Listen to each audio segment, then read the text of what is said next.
Hello, I'm Natalie Kenway, Global Head of ESG Insights at ESG Clarity. Welcome back to this video series that we're running in conjunction with Reboot, an initiative that allows us to hear from inspiring ethnic minorities that are making a mark in the corporate world. We're sharing these stories to help control the narrative, alter perceptions and biases, and delete racial inequality in the workplace.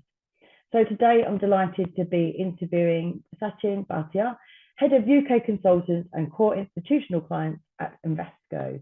So let's get to it. Thanks so much for your time today, Sachin. Thanks, Natalie. Given your achievements, can you please bring us in on your journey, who you are and what has made you?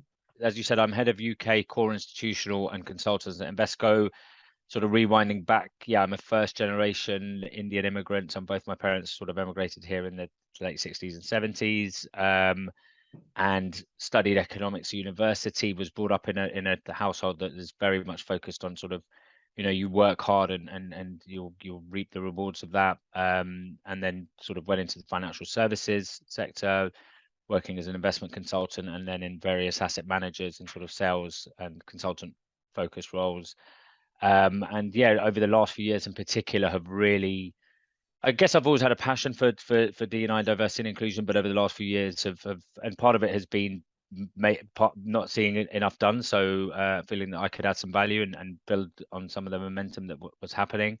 So really taking an active role in a lot of the industry-wide D&I initiatives. Great, thanks for sharing that. And what inherent practices exist in society today that reinforce racism or systemic discrimination in the workplace and ultimately hinder ethnic minorities' progression? There's a couple of things I would flag. Firstly, there is still widespread sort of stereotyping of people, and ironically it's they're stereotyping, and on the other side there is also an inward thing within certain ethnic minorities of cultural biases, which mean that if you're particularly, let's say you're from a South Asian background, often you're seen to be quite submissive and sort of just happy to be given a good role or a good bonus or a promotion. That's the outward impression, but there is some truth in it inwardly as well within some of the cultural biases. So I think the flip side is a lot of firms and the industry has to understand cultural nuances and how to treat people differently, and sort of not everyone is the same, and appreciating that and bringing the best out of people. So getting rid of some of those unconscious biases, some of those stereotypes, I think is important. I think also, taking a step back, a lot of firms, a lot industry wide, they've understood D&I is impactful and helps the businesses and organizations as a whole. So at the top level, I think one of the systemic or one of the structural issues is at the sort of mid-management level in a lot of firms and in the industry, there's still not as much of an acceptance and appreciation that diversity and inclusion can add value, what the benefits of diversity of thought are, having people from different backgrounds. And I think, it's great to have that top banner level stuff being said at the industry wide and at corporate levels, but actually getting that into the DNA of the culture, changing the culture of firms, of the workforce, getting them to understand that is very important. Absolutely. And going back to what you said earlier, feeling like not enough is being done. We need to sort of push this a bit further, don't we?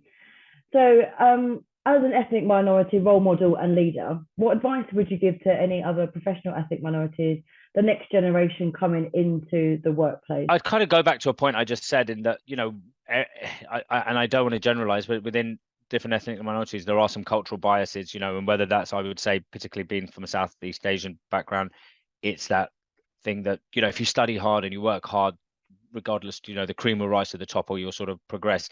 And actually, as you get into the workplace, you realize a lot of it is also around your personal brand, networking, making sure you've got, your exposure you're getting with internal, external stakeholders. So my advice would be, not to deviate from that thing of working hard and, making sure that you're adding 110%, but also appreciating that there's a bigger picture around that of, getting involved in everything from the networking bit to putting your hand up for other projects to actually, building your internal brand and treating your career as a business within itself. I think that's important. And I think often people are very focused on the academics and sort of, that's important, but also the bigger picture of how you can have a successful career.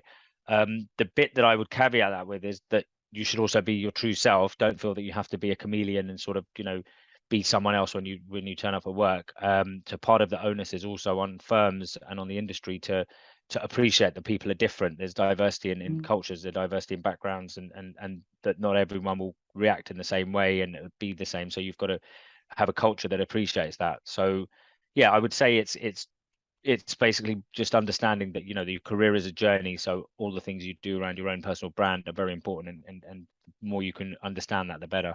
Some fantastic tips there. Thank you very much for sharing that. And thank you for sharing your experiences and perspectives with us today. It's been really great talking to you, and I hope that other members of the financial industry come and listen to this as well, as it's so important for us to move forward. Thanks for the time. Cheers.